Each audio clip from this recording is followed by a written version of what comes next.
Iniutos ni Pangulong Bongbong Marcos na gamitin ang lahat ng sasakyan ng gobyerno para sa rescue at relief operations ng mga naapektuhan ng Bagyong Christine. Inikutan niya rin ang mga nasalantang lugar sa Cavite at Batangas.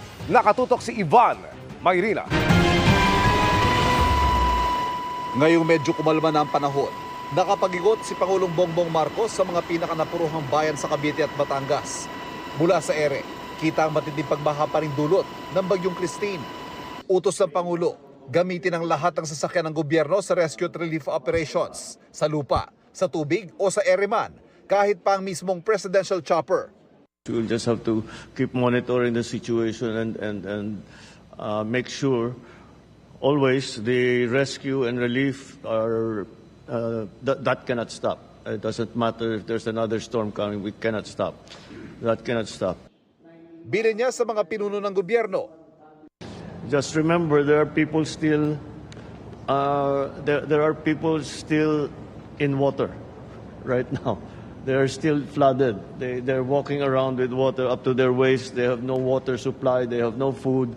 They have no place to stay. So if you think you're tired, think about what their condition is. So let's always keep that in mind. Hirap pa rin marating ang Bicol region dahil sa hindi madaan ng kalsada, partikular ang Lopez at Milaor sa Quezon. Pero sa ulat ni Defense Secretary Gibo Chodoro, nakarating na sa Naga ang ilang mga chopper at eroplano ng gobyerno. Nasa Naga si DSWD Secretary Rex Gatchalian para personal na pangunahan ng pamamahagi ng tulong sa mga nasalanta. Isa sa mga nagiging problema na idinulog ng lokal na pamahalaan ang supply ng mga produktong petrolyo. Hindi kasi makapasok ang mga tanker at lubog sa baha mga gasolinahan. Gagawan daw ito ng paraan ng Department of National Defense. Ang ulat ng Department of Budget and Management, may 1.9 billion pesos pa na maaaring gamitin para sa National Disaster Fund. Isa pang ipinag-utos ng Pangulo ang pagtiyak na nasusunod ang price freeze na umiiral sa mga lugar na nasa ilalim ng state of calamity. There is a 60-day price freeze on all the basic commodities that we have listed in our memo, no.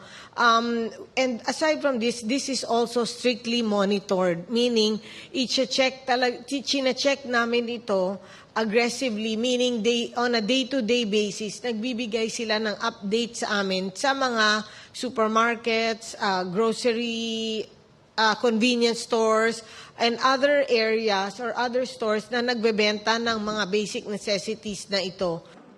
Nakikipag-ugnayan din daw ang DTI sa mga malalaking supermarket para tiyakin may sapat na supply ng mga pangunahing bilihin sa mga apektadong lugar.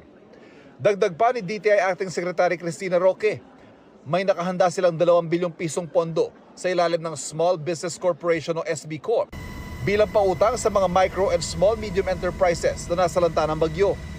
Maaaring umutang ng hanggang 300,000 para maalalayan sila sa kanilang pagbangon. Para sa GMA Integrated News, Ivan Mayrina, nakatutok, 24 oras.